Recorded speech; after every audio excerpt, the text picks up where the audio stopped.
Okay, welcome. Once again, we're here with Betty and JClay to talk about another lesson from the course, A Course in Miracles. What are we going to talk about today, Betty? Today, we are talking about lesson 13. A meaningless world engenders fear. And Jay and I discussed this beforehand, and we wanted to give some love to the earlier lessons because that's really where the deconstruction of ideas comes in, is definitely within the first probably 90 lessons. Okay, so what do you have to say about this lesson, JClay? Yeah, this lesson is a big one because a lot of fear does stem from the meaning we give the world, and even the meaningless nature. To see the world as meaningless, in a sense, you do yourself a disservice, because it's no hope. You're living without hope. You're living without joy, in a sense, and you feel that no matter what you do, it doesn't mean anything, which can be true on some levels, but it's a little deeper than that, which we'll uncover. A lot of people mention that some people see life through love and others see life through fear. And that's the main difference between enjoying your life or generating suffering. So, this is more or less what we're going to be taking a look at, right? Lesson 13. A meaningless world engenders fear. So, who wants to read? I'll start. Today's idea is really another form of the preceding one, except that it is more specific as to the emotion aroused. Actually, a meaningless world is impossible. Nothing without meaning exists. However, it does not follow that you will not think you perceive something that has no meaning. On the contrary, you will be particularly likely to think you do perceive it. All right. Recognition of meaninglessness arouses intense anxiety in all the separated ones. It represents a situation in which God and the ego challenge each other as to whose meaning is to be written in the empty space that meaninglessness provides. The ego rushes in frantically to establish its own ideas there, fearful that the void may otherwise be used to demonstrate its own impotence and unreality. And this alone, it is correct. And on this alone, it is correct. What do you think these two first paragraphs mean? So I think in this particular lesson, the wording can kind of trip you up a little bit, right? Because like that first paragraph that I read, I'm like, why are these words in the same sentence together? And it can be confusing, right? I think the main idea in this lesson is to not give meaning to everything I see. Because as it says in the second paragraph, my ego and my spirit are wrestling over what kind of meaning to give. So instead, I give no meaning to anything. This lesson is teaching me how to be not judgmental of anything, not judgmental of the chair that I'm sitting in, not judgmental of the person across from me, anything. So that's what I think the core of this lesson is. But in lesson one is based around the idea that nothing that I see has a meaning, right? And but this is saying nothing without meaning exists. Right. So the difference is we've been living up to a certain point where we've made many assumptions. So we feel we know everything. So there's nothing new to learn. But what if what we know isn't true at all? What if everything we think is truth is really false? And that's what the first lesson is saying. It's saying, look, you think you know this, but this is not truly what it is. So it's kind of an undoing of years of experience leading you to the point where you feel you need a course like this. And this is kind of setting you up to say there's more to it. Now, you may have been wrong before about what you thought you've seen, but there's a lot more to what you see. You just don't see it yet, if that makes sense. So Kind of. not only everything we see around us has no meaning, but it doesn't exist Right. due Yes, to due to the we're living inside of a dream. And so the same way that when you're dreaming at night, when you're having a sleeping dream, you're not assigning meaning to everything that's inside the dream. You're just dreaming.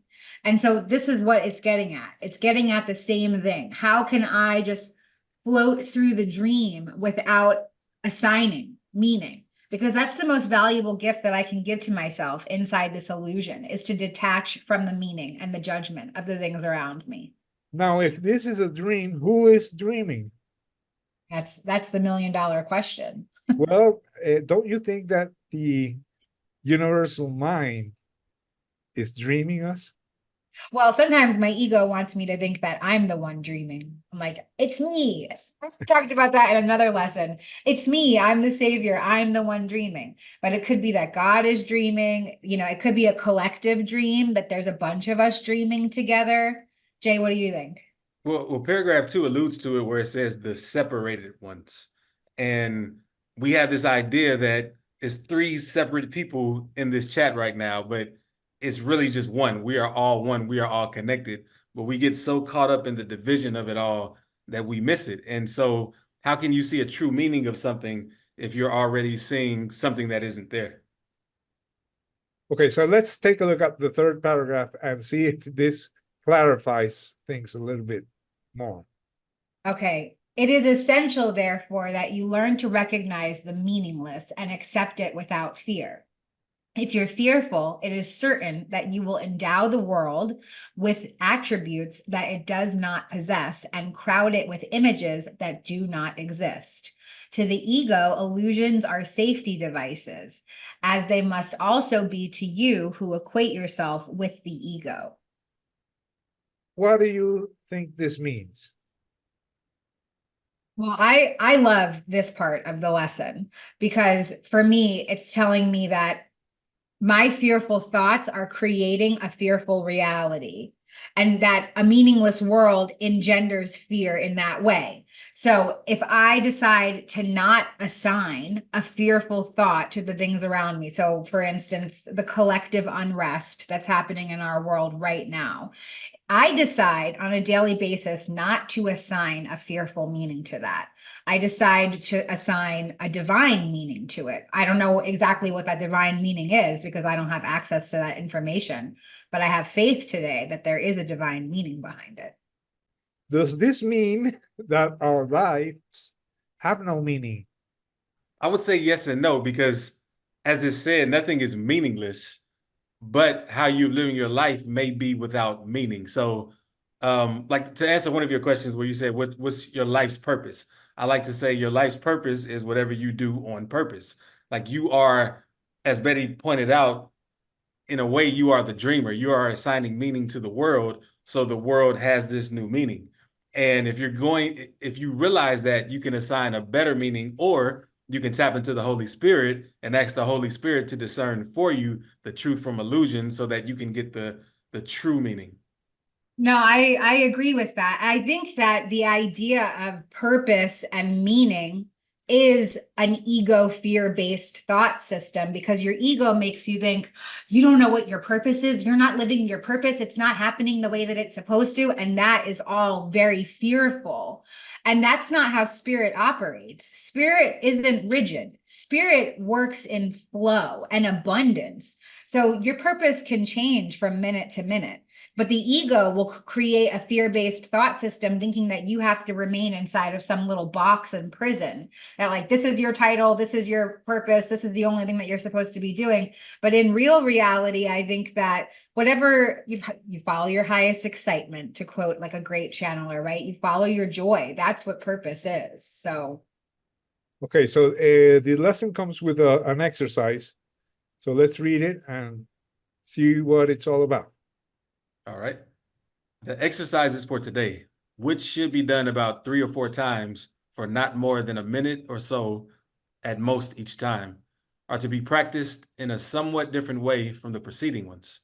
With eyes closed, repeat today's idea to yourself. Then open your eyes and look about you slowly, saying, I am looking at a meaningless world. Repeat this statement to yourself as you look about. Then close your eyes and conclude with, a meaningless world engenders fear because I think I am in competition with God. How do you interpret this? In some ways, we're arrogant to believe that we can give more meaning to the world than God already has. And that our meaning, like even if you were to quote the Bible, God said that it's good, the world is good.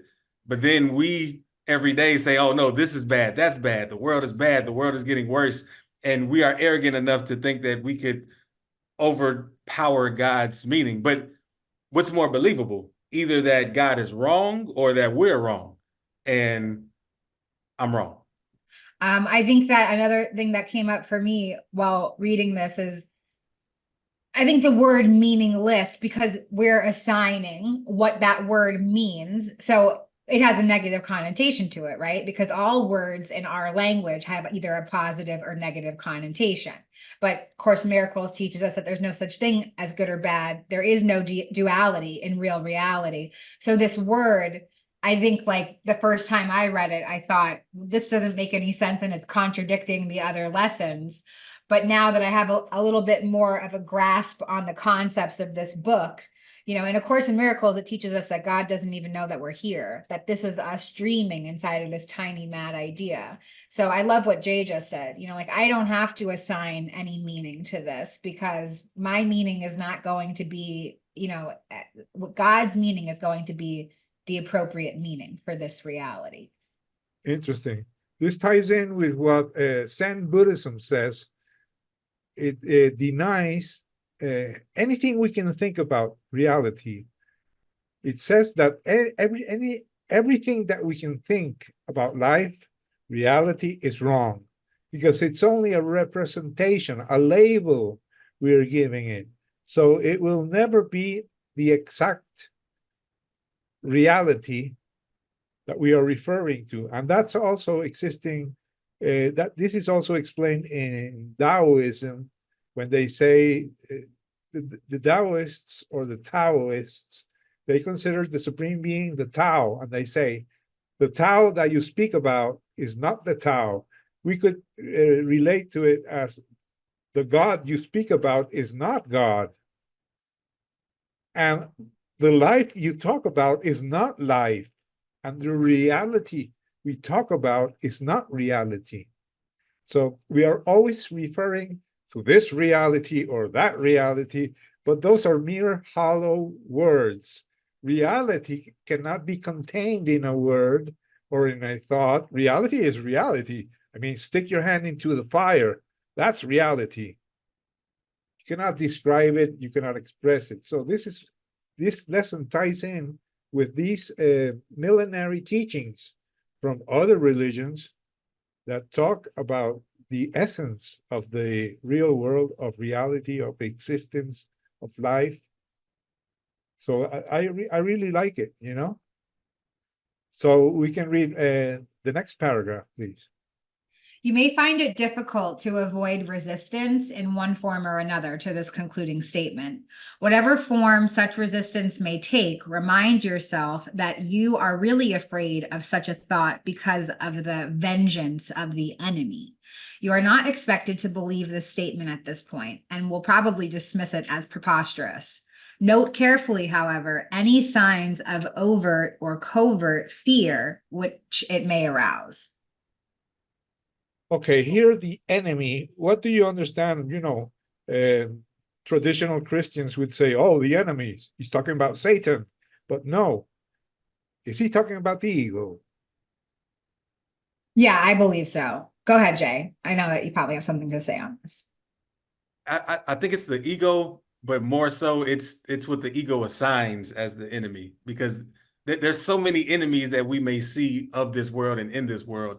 And I think that's kind of a blanket statement, which is why it's in quotations as well, signifying that there really is no true enemy. Yeah, I totally agree. I think that it's talking about the enemy is my thought system. The enemy is my pre-programmed belief system that I need to rewire, which is what I'm doing with these lessons. And again, yeah, it's in quotations because it's not actually real, because nothing is. But for me, I like this because it's it's very simple. It's saying you are not going to adopt this belief system right away, and that's okay. Because I think a lot of people will have a problem with this idea, because it almost seems dismissive of the reality that we're in to say that these things don't have meaning or that nothing's happening. Okay, so let's take a look at the last paragraph of this lesson. This is our first attempt at stating an explicit cause and effect relationship of a kind, which you are very inexperienced in recognizing. Do not dwell on the concluding statement, and try not even to think of it except during the practice periods. That will suffice at present. Okay. What can you say about this?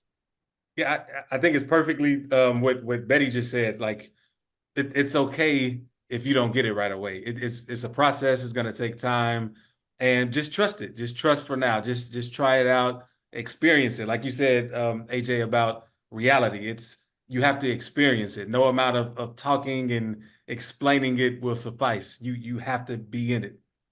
So, for those who don't know it, JClay is also known as the spiritual rapper, and he's going to share with us one of his songs. What are we going to be hearing this time, Jay? We're going to be hearing Take It Higher. Hey, can you hear me? No. Can you hear me?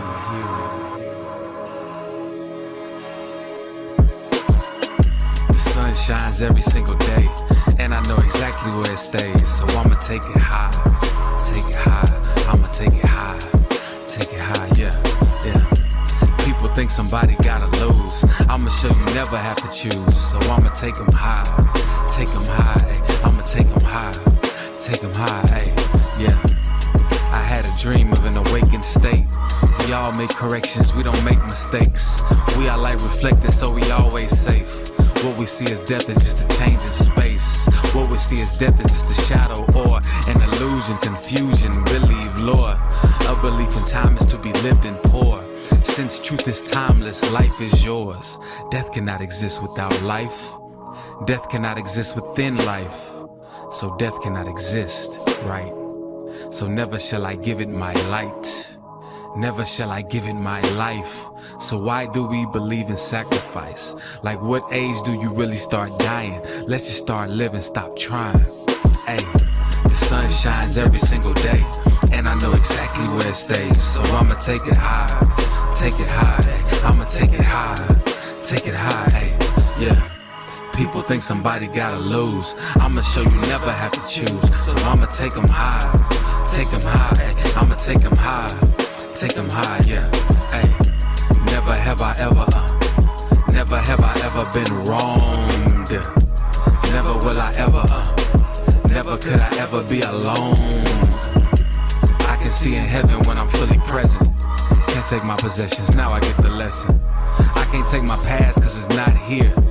I just gotta laugh cause I'm right here. I just had to dwell on it. Every single second holds a special moment, but we make each moment hold a lifetime. Being covered makes it hard to see our light shine. Let the kids show us happy go-getters, then we pass down fear saying we know better.